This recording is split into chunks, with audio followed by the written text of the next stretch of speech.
Alright, guys. So, since me and Gareth, my awesome friend over at Video Tasties, I'm stealing him from his channel in the afternoon at 2:30 to watch After Hours from Martin Scorsese, which is a top 5 film for me.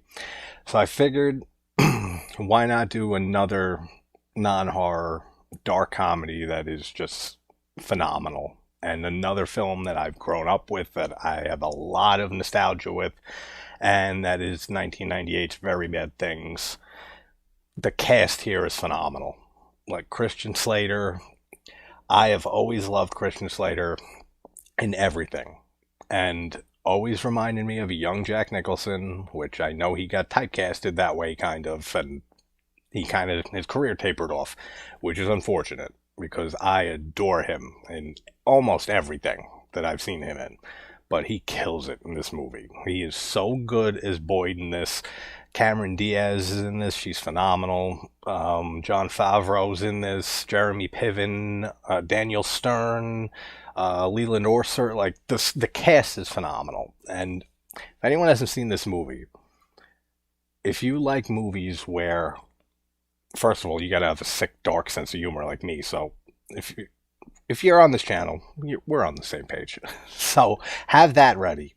And if you like movies where things just keep getting worse and worse and worse for the main characters, this is your movie. Like, this is the movie for you. So if you haven't seen Very Bad Things, definitely go check it out. Absolutely hysterical. But let's talk about it. 1998. I fucking love this movie. I was thinking also a little bit earlier that, I mean, I've covered a few comedies on here, more dark comedies, but it's a lot harder to, like, review or discuss a comedy, because pretty much the whole point of watching comedies for the comedy and the comedic timing and stuff like that. So a lot of it just ends up to me just laughing at jokes. So this movie is just packed to the gills with just some of the darkest humor like I've seen in like a mainstream film. And this was not a big hit, if I remember correctly. I don't think it was, because you don't hear about Very Bad Things brought up often at all. And that's a crime against humanity. The score in this film, fantastic. So good, with awesome. And they use it to great effect throughout this whole film. And I love how they start at the end here, like during the wedding, I then go back to the beginning, and then just everything starts unfolding in the most traumatic, tragic ways possible for these people. So for anyone who hasn't seen it and is watching this, we have Jon Favreau and Cameron Diaz, Kyle and Laura Fisher. They're engaged, they're going to get married, and she is very controlling. Like, I'll put it that way. She has to have, and fine, you know, she has to have everything just right for her wedding and stuff. She's nagging him about the chairs, and what if you have non-padded chairs? We ordered padded ones, they gave us non-padded ones. Like, he's at his limit. So him and his group of friends that they've known each other a long time, including Daniel Stern and Jeremy Piven and Orser and Christian Slater, who's deranged, to say the least, in this. And they go to a bachelor party in Vegas. And everything goes wrong. Like, absolutely everything. Like, the first time you see this film, you have no idea what you're in for, where the story is going here. And it's so fantastic. So we meet Robert Boyd, played by Slater, and he's a real estate guy, but he's like in this like weird time in his life where it's almost like brainwashing, like he's like he belongs to a cult, but he doesn't belong to a cult. But he's like into all this like life improvement stuff, but it like pretty much includes like being a psychopath. So it only really works for him and other psychopaths, I guess. So he ends up calling this prostitute that he has her direct line, so that way she doesn't have to go through the agency, and sets this whole thing up for Vegas for this bachelor party. Robert Boyd? Tina! Great, okay, here's the deal. We're talking 5 guys. Nice guys, Tina, my friends. What do you think? Yeah. I'm calling you directly so you don't have to go through the agency. Hey, could you please not enter the house? That's correct. Cash straight to you. Oh, it's nice. Could you hold on? Could you please wait off the property? We're just trying to sneak a peek. We'll just stay off the property until I'm off the phone. Why? Because that's the way we do it. He has so much charisma. He has just so much charm to him. God, I love Christian Slater so much. I love when Cameron Diaz, when Laura starts listing off his friends and starts saying, like, after they get married, he might have to rethink his friendships. And she mentions Moore, played by Orser, and Kyle's just like, you know, he's trying so hard to be a good, like, fiance and future husband and not snap on this bitch. Like, I could never be with a woman like this, ever. Like, she is so controlling, so intense, like, for no reason. I can't. I can't again. But she mentions more, and he's like, well, okay, honey, but mind you, like, that we've been friends since the 3rd grade. She's like, he's weird. He's like, he just doesn't talk much. They show you him smoking a cigarette. He's a mechanic.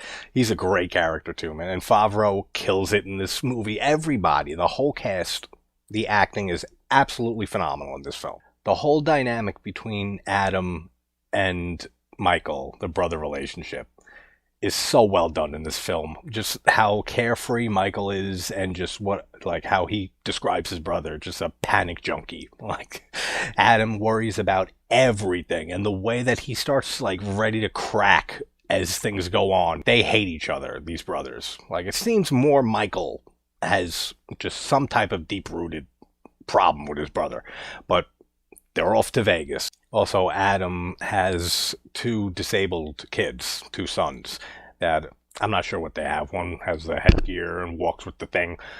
I don't know. But they both are disabled, which is sad. But you've seen this movie, the way it ends, man. Oh, it's a gut punch. And Jean Triplehorn as Adam's wife, Lois, is excellent too in this. Like, she plays such a great wife role, and terrible what happens to her too. All the dialogue between this group of friends, like on the way to Vegas, just like their arguments and stuff, is so good. It sounds so genuine. Like, I've been around people like this. Like, it just works for me 100%. Fucking opinion, okay? Oh, thank you. You have developed this incredibly annoying habit of talking just for the pleasure of hearing yourself speak. Listen, Boyd brought up statistics. Hey, leave me out of this. The hell I did. The hell you didn't. You said, the hell I you did. said 1 out of every 2 marriages end in divorce. You said it. I didn't You're say an asshole. You said it. You're an asshole. Why am I an asshole? Multiple reasons. Give me one. No. Name one reason. No. Give me one reason. I'm not going to give you a reason. You can't give me a reason. I don't have to give you a So funny. And again, just the relationship between Adam and Michael as brothers. I love how they make fun of Adam for being a Jew. Because Kyle goes to use his cell phone to call the people about the padded chairs that she's flipping out about on his way to Vegas. And he ends up using Adam's phone. And Adam's just like, you can't wait till we get back? He's like, I'll pay you for the call. And Boyd starts saying, use my phone. He's like, what are you trying to say? He's like, you're a Jew. You're acting like a Jew. So funny. It's 45 cents a minute, he says. I feel like any type of dark humor, dark comedy film set in Vegas, the setting already is just magnificent. Like, if you've never been to Vegas, go to Vegas. I've been there once. I tell you all about it, but I really don't remember. So they get to Vegas. They get to the hotel. And they are just partying like crazy. They are doing cocaine all over the place.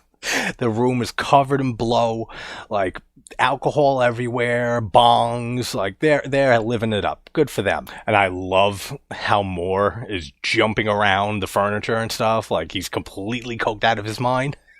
That's so funny. He's leaping all over the furniture here in this beautiful hotel suite. This whole conversation between Adam and Fisher. Right here, buddy. Not gonna happen with me. My kid don't know the 6 fucking New England states. He has trouble with geography. I'm not gonna stick that shit in his face. I'm gonna help the little guy, you know? That's right. Put him in the car. Take him to Maine for the lobster dinner. That's how you teach a kid. Go skiing in Vermont. That's it. Take him skiing. Or a Yankee Stadium for a hot dog. That's the way. I'm just saying. It's not, you don't stare him down. No, don't stare him down. I'm not gonna do it. Do not eyeball your kids. all of that is great. And then his whole, after the storm comes and everything's gone, like, what's still there? Like, what's alive? The little trees, the little fellas that the storm didn't see. And then you hear that, like, reference later on. You hear him speak that line again, like, the memory of it. And during that conversation between Adam and Fisher, he mentions that he's the godfather. Fisher is the godfather for Adam's children, the disabled ones. Well, those are all the kids he has, but his kids. And that plays into some things later on, events that will happen and unfold here. So Tina, the hooker, shows up, and all she does, she's getting paid like $5,000 just to dance. Like, anything's extra. So Michael wants to take her to bed. Well, take her to the bathroom. So they go to the bathroom, they start fucking, and this is when everything just goes wrong. And the way this is edited, I love it. That you see just, it gets more and more chaotic. They're banging in the bathroom. They're showing Moore going nuts, like coked out of his mind. And then he jumps into the glass table and breaks through it right when Michael's moving the prostitute in the bathroom, like holding her, and slams her up against the wall. And the fucking hook goes in the back of her head. Dead. And now she's just hanging by the hook on the back of the bathroom door, and they don't know what to do. Like, thank God they got a psychopath like Boyd here, but what would you do in that situation? I mean, you call the cops, it's a fucking accident, but you know how hard that would be, and scary. I mean, I kind of don't blame them. I love their reactions. When the rest of them come into the bathroom, she's hanging there, and then her weight, the hook falls off, and so she falls off the wall and just falls to the ground. So funny. And then they're looking for a pulse, and they're like, is it the left side, right side? Just like, it's either side, you idiot. Just all the dialogue is brilliant here. When Adam's yelling at his brother Michael, he's saying, like, what did you do? And he's like, the floor, it was wet. He's like, why is the floor wet? All of that is fantastic. 911. She bumped her head. Bumped! She bumped. Bumped! She bumped. She got a fucking spike in her head! Oh, it's great.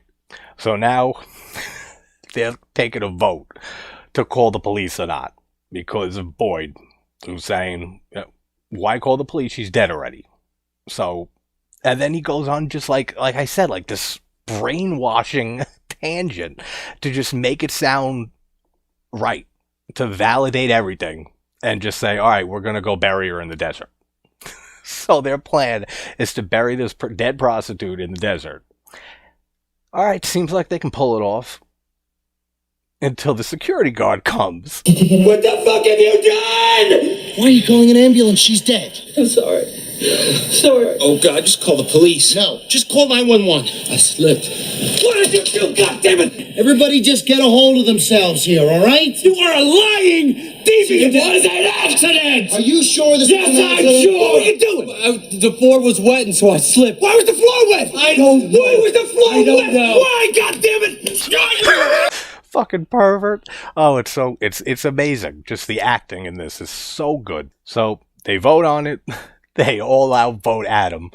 He's the one who wants to call the police. They all say desert.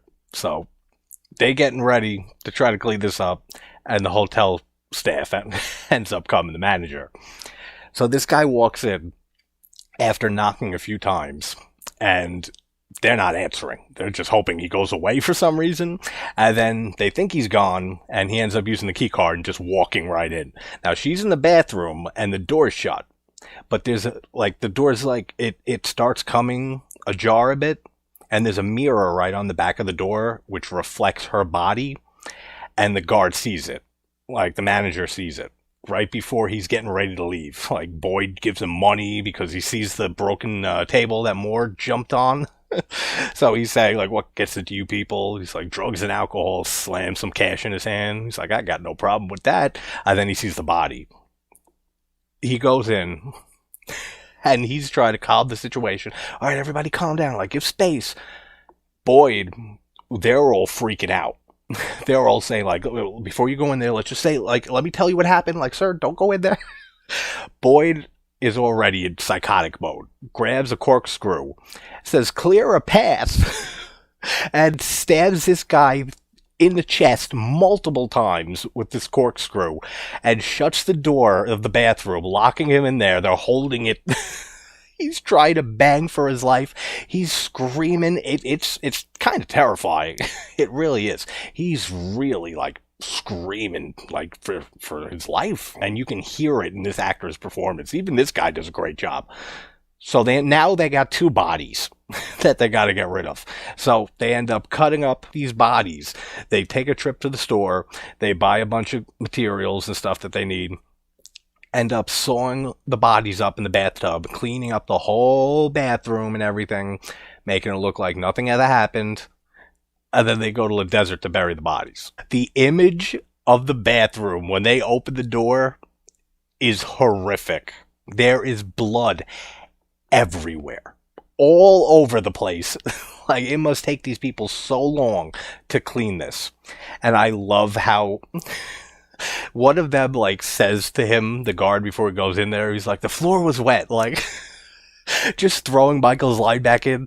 That's so clever. I love that. And then Boyd's whole reasoning and just making all of this sound right. New plan. Huh. Not so much of a new plan as a modification on the old one. I'm calling the police. So help me God! You touch that fucking phone, I'll bury you with it. Man, I can't say enough about his performance. And the soundtrack in this is great too. Like, not just the main score, but like the songs used in it. Great songs in here too. Could you imagine walking out of a hotel lobby in Vegas, carrying suitcases with the dismembered corpses of two people? Man, I cannot imagine the fear these people must be feeling. So the desert scene is hysterical. When they go to bury the bodies, they dig the two graves, and then Adam, being Jewish, says that this isn't right. Like, their bodies are all mismatched and stuff. We have to reunite the bodies so the soul can rest in peace. And then just, I forget who says this, is it Fisher? He just, no fucking way. And then they start taking the body parts, and they just start like trying to match them together, and they're like going, I got a leg. Moore's freaking out. He's like shaking and shit. He's like, I got his upper leg and her lower leg. I got his upper leg and her lower leg. And the whole comment by Boyd that she's Asian, they don't have Jews in Asia. And Adam says, Michael, back me up, they have Jews in Asia? And he's like, yes, they have Jews in Asia. All of that is great. Now the bodies are all buried, and they head back, hoping, and they say a prayer and stuff. Kyle says he's about to marry the woman he loves, and hopefully, like, God, forgive us here and give us a fresh start. And then we see Boyd playing Mortal Kombat while Adam is like freaking out. We get like a little montage of like how they're all handling this. Adam is a wreck, and Boyd is just playing Mortal Kombat with a grin on his face, like so Nicholson. So Adam starts worrying and thinking and cracking and saying, what if the security guard, you think he had children?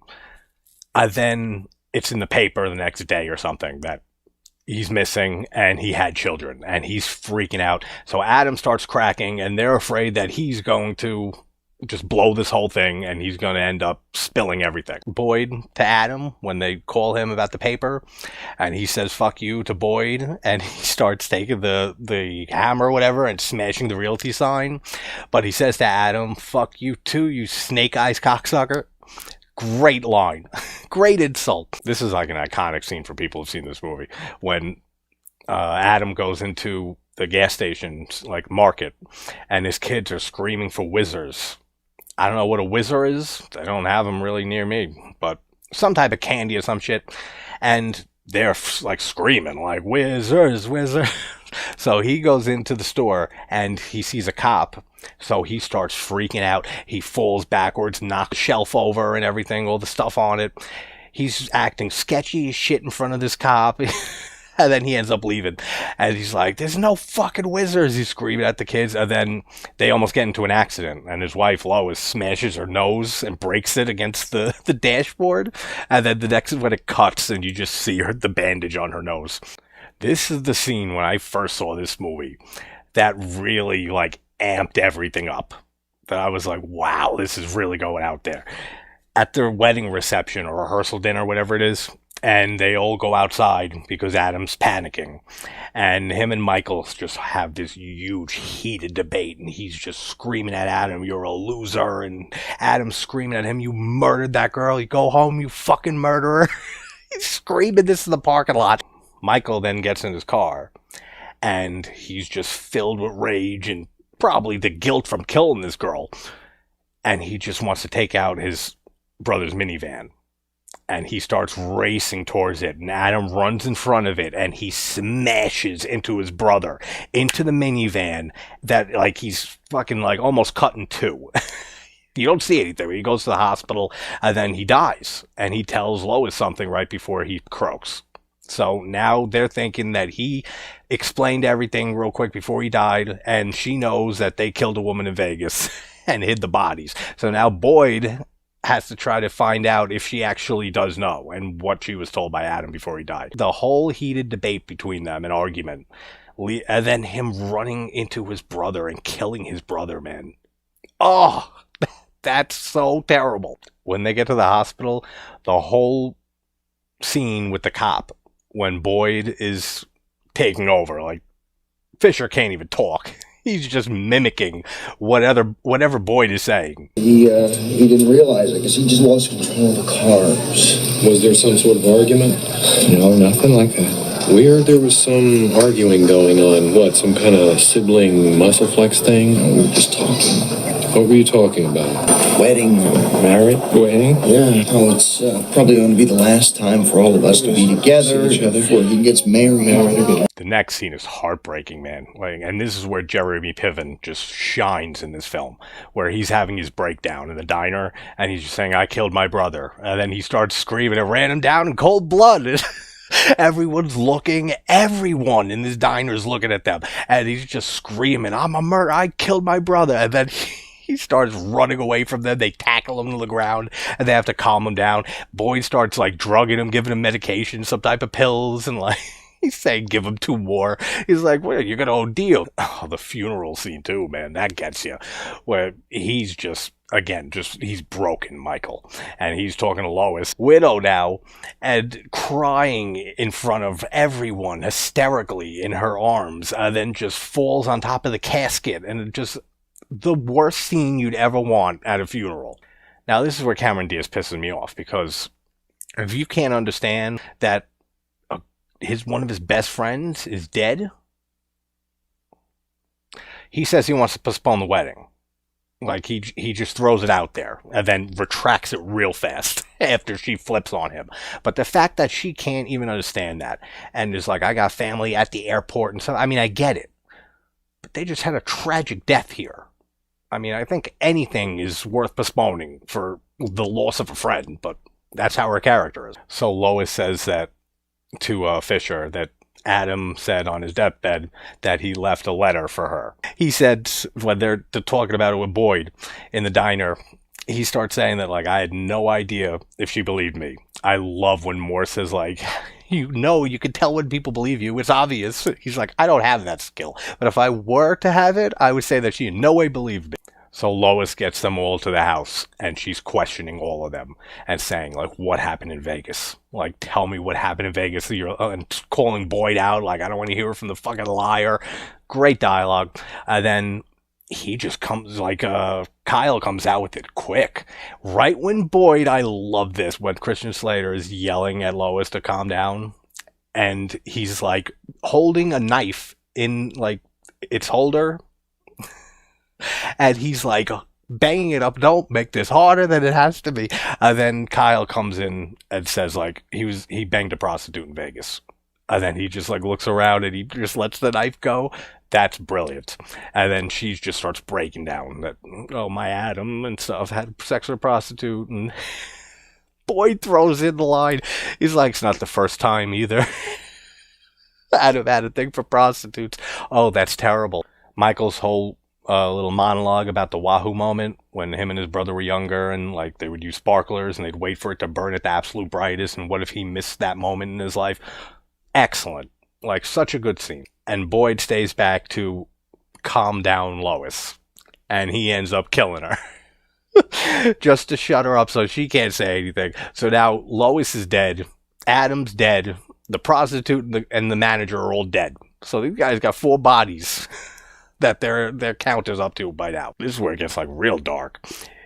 Boyd ends up coming outside and says beforehand on the phone to bring Michael.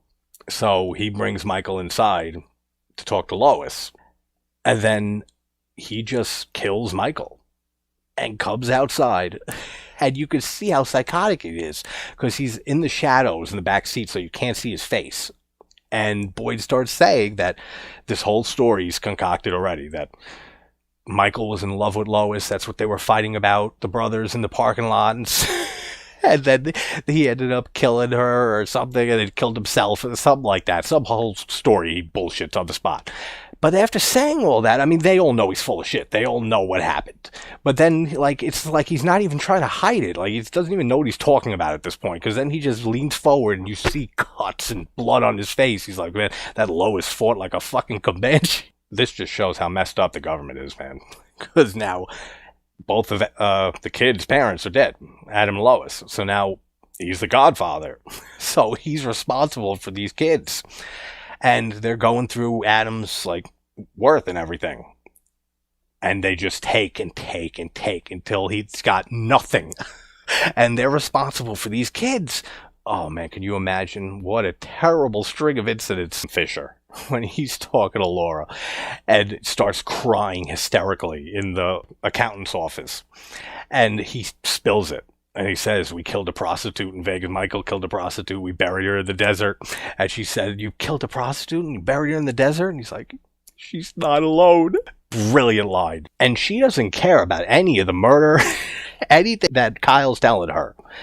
She's just like, I'm getting married, hella high water, like, doesn't matter. And then we get back to the beginning of the movie from where it started near the end here with the wedding. And just Moore and Fisher both sitting there waiting with their legs just up and down their knees. They are so panicked. Boyd has the ring. He looks better. I don't know how, this is a day or something after, like, he killed Lois, or a few days. I don't know, but like his scars healed up real fast. Cameron Diaz just takes the coat hanger, like the big metal coat hanger, and starts smashing him in the face repeatedly. This is my day. Oh, it's so brutal. And they're in the middle of the wedding. Boyd is, you think he's dead, but he's not. So he starts climbing up the stairs screaming, I got the ring. They need the ring. So Moore says, excuse me. He goes, opens the door to the stairwell that Boyd's coming up, and he falls down the stairs. He's bloody as can be. And he goes to reach into his pocket for the ring, and he grabs his hand, and Moore's scream. He goes, Jesus Christ. The whole place hears it. Oh, I die with this movie. So she ends up saying, go into the desert, bury Boyd with the hooker and the other guy, and while you're at it, put Moore in the ground too. So now she wants him to kill his best friend, the only one he has alive. And then there's a dog. He says, you want me to kill the dog? She plays such a great bitch in this movie. So you see Kyle try to kill Moore, but he can't. I mean, he's not a killer. He has the shovel and he has the face like he's ready. Moore turns around, and then they're just driving back. And then this is where he hears Adam's conversation they had about the trees after the storm and everything, and then proceeds to crash head on into a car. Moore is thrown from the windshield into the other car. And then just the ending here, man, is a gut punch. Can you imagine? This is your life now. We see Cameron Diaz in her house cleaning. She looks miserable. She looks outside. Moore is in a whole chair. He sips through a straw. Kyle had both his legs amputated at the knee, so he's in a wheelchair, and they have the 2 disabled kids. And she's looking at this. And the dog survived. The dog has 3 legs. It's hopping around. Kyle's on the ground with missing his legs, like trying to comfort the other kid, and she just loses it. And she just like freaks out, mental breakdown, walks out into the front yard. The car almost hits her, scares the shit out of her. She just falls down in the street, screaming, crying. Oh man, this movie kills me if you can't tell. if you haven't seen it for some reason, watched all this, go watch it. Like, it doesn't do it justice. This film is fantastic and just another masterpiece for me. So, Very Bad Things, very great movie. Take care, guys.